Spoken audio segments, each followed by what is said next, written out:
a certain element of trust is helpful to you. Just an expectation that things really are going my way, that things really are working out for me. No matter how it looks in any moment in time, my trend is mostly satisfying. It is. Your lives are mostly satisfying just because the sun comes up every morning. That ought to be enough, you greedy buggers. The earth keeps spinning in its orbit. That's huge. When you compare that to everything else on your list, get over it. There's so much to be satisfied. Your economy, the movement of dollars, the way your resources move around, your access to food and well-being. In other words, there is so much going so well for so many. So if you just step back far enough to remember that and let that be your basis, whether you're thinking globally or nationally or even personally, as many things as you might have to worry about or to complain about, there's way more that you could be satisfied. It's funny because, not really funny, it's funny. You're not laughing, but it's so fun. It's funny. It's funny. People say, well, how will I know? And we say, well, you'll feel good. And it's funny to us that we have to explain that the reason your guidance system works is because it feels good to feel good. That's why you want to do it. It feels good to feel good. So it's like the very thing that your guidance is feels good. Feels good. Oh, well, then I'll do it. If it'll get me to where I want to be, then I'll do it. Well, yeah, but in the meantime, you'll feel really good. Well, all right, as long as I get to where I'm going. But you'll feel good. You'll feel good. I heard you the first time. I acknowledge I will feel good. If I get into the receiving mode, I will feel good. But then I'll get what I want.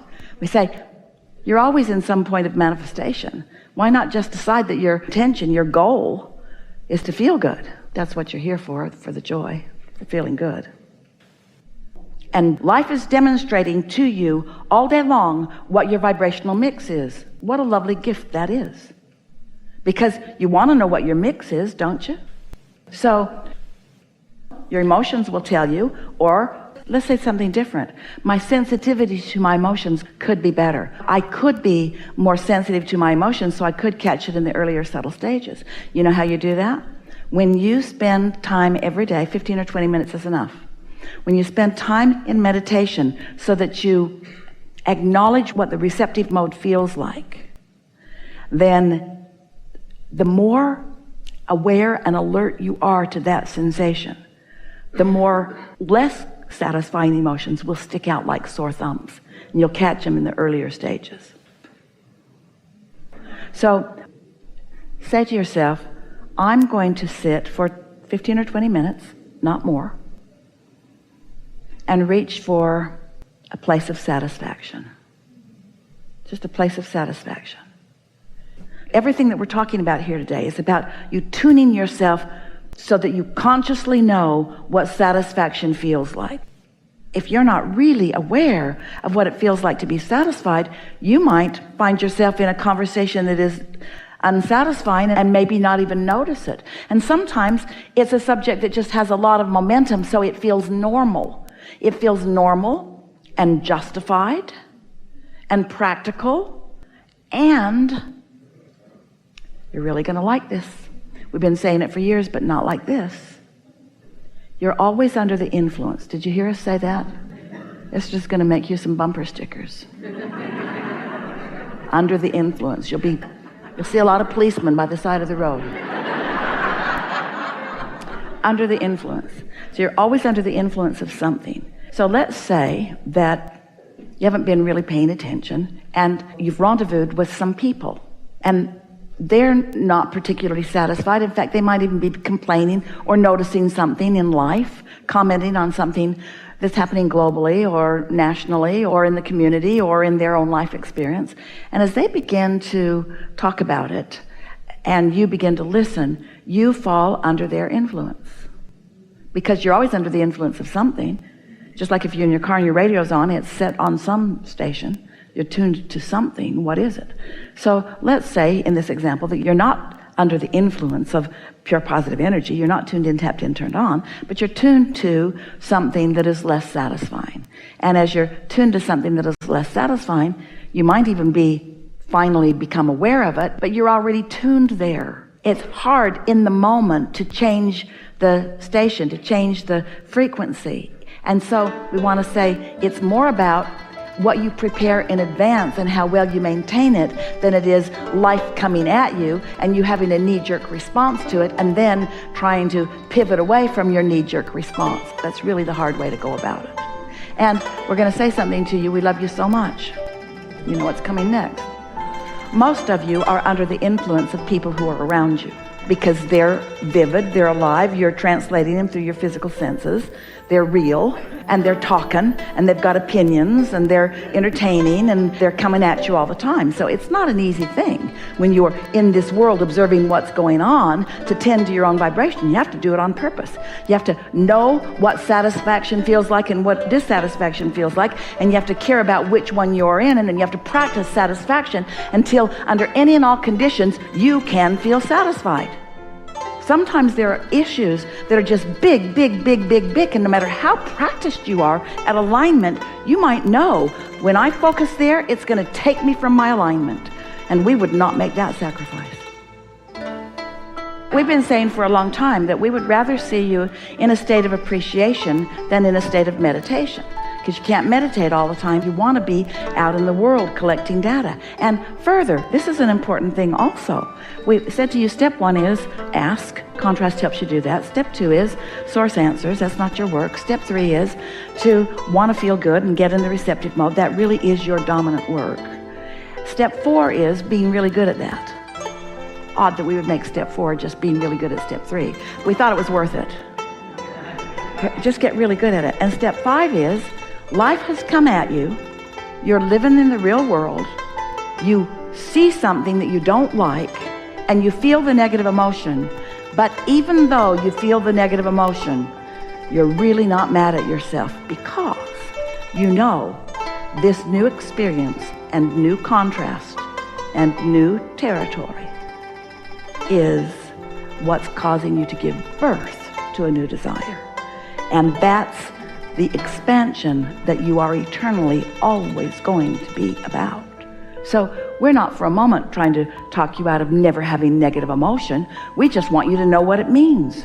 We want you to manage it. We want you to realize that negative emotion means that I'm not vibrating as resistance-free as I could, and I mean to do something about it, and then do as much as you can right then and there if you can. But most of all, don't struggle and strain against it. Sometimes a situation happens and it's so big that when you focus on it, it's taken you down. You just have to change the subject. You have to just let that subject wither from lack of attention. Even if it's your kid. One mother said to us one time, well, my child will just feel betrayed if I follow your advice. And we said, we're not asking you to betray your child. We're asking you to focus upon the best aspects of him. That's far from betrayal. That's soothing and uplifting and teaching and enlightening. All of your creations are like your children, and sometimes the aspects of them that are not satisfying, you just have to let them go for now. Not because they're not worthy of your attention, but because the activeness of their vibration, the gravitational pull, the inertia, the momentum of them is such that you just can't get a handle on them, and this isn't the time to do it. The time to do it is to regroup and gather all your resources.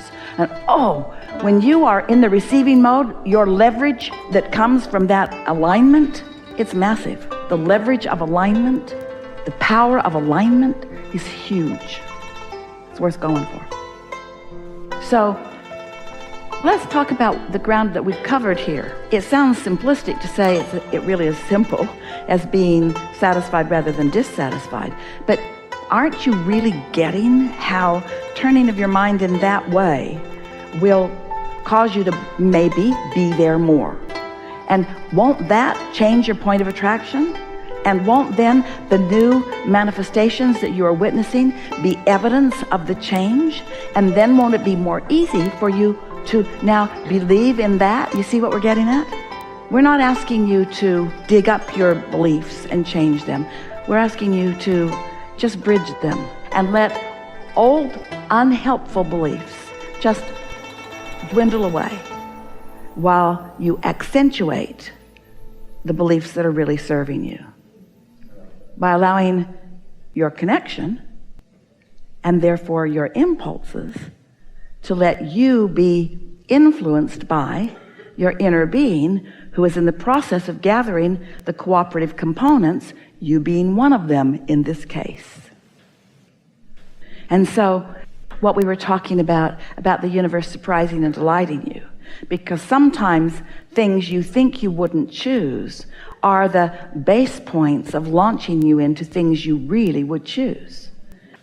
Before you can know these things, before you can tell how close you are to a manifestation, wanted or unwanted, you have to understand what the emotional guidance signs are.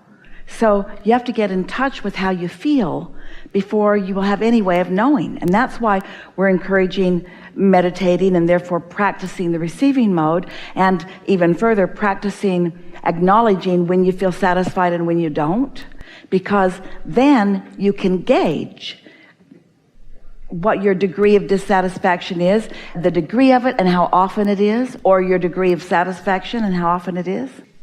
You can pretty much tell from moods. As you know other people, don't you often, as it regards other people, see things happening in their life, and aren't you able, if you know them well, aren't you able to acknowledge, well, that's about right? Or don't you hear yourself saying things like, well, that was easy to see coming? It's like that. If you feel strong negative emotion about something, don't move forward. That's just really good advice. Because if you have strong negative emotion, that means you're not in a good vibrational place. It means you're certainly not in the receiving mode of what you do want. It means you're more likely in the receiving mode of what you don't want. So if it's really strong, then don't move in the direction of it. These days, while we still are saying that, we're offering you a little more subtle guidance by asking you to train yourself to understand what your guidance is telling you. All the time. It happens really often. You'll be, for example, driving in traffic, and there is potential for many different things, wanted and unwanted, to happen around you. And if you're not fixated on it and worried about it, and you're in a good mood, being in a good mood meaning being in the receiving mode, being in the receiving mode meaning being able to receive some impulses from your inner being, you'll feel impulses to do things that will keep you in the path of least resistance. Some years ago, specifically to that topic, Jerry and Esther were in San Francisco, and they were leaving the city, and they were staying south of the city, out sort of near the airport. And Esther was driving. Jerry usually navigated. It may have been before they were familiar with the navigational systems. But as Esther got onto the freeway 101, instead of going south, she went north accidentally. And when Jerry realized it, he said, well, I guess we can just settle in here, because this is going to be a long ride across that long bridge. In other words, they were going in the wrong direction, and there was not anything they could do about it. And Esther was apologetic. She felt bad that she'd made this mistake. They were already tired. It was late at night, and this was going to cost them at least an extra hour by Jerry's approximation. And when they got back to where they were, there was like a 99 car pileup that, timing wise, they may have very well been right in the middle of. So Esther's mistake kept them from being in the middle of all of that. And so when you're tuned in, tapped in, turned on, and you're not so ready to call what looked like a mistake, but instead you're in a satisfied attitude, saying things are always working out for me, and so now we'll get to see some things that we maybe weren't going to see before, and you make the best of things, maybe the worst of things. What happens is, as thoughts are becoming things, there was a vortex that was brewing, and that was already in the works even before it had happened. Even before it had happened. And everyone in the vicinity had a vibrational, approximate vicinity, had a relationship with that.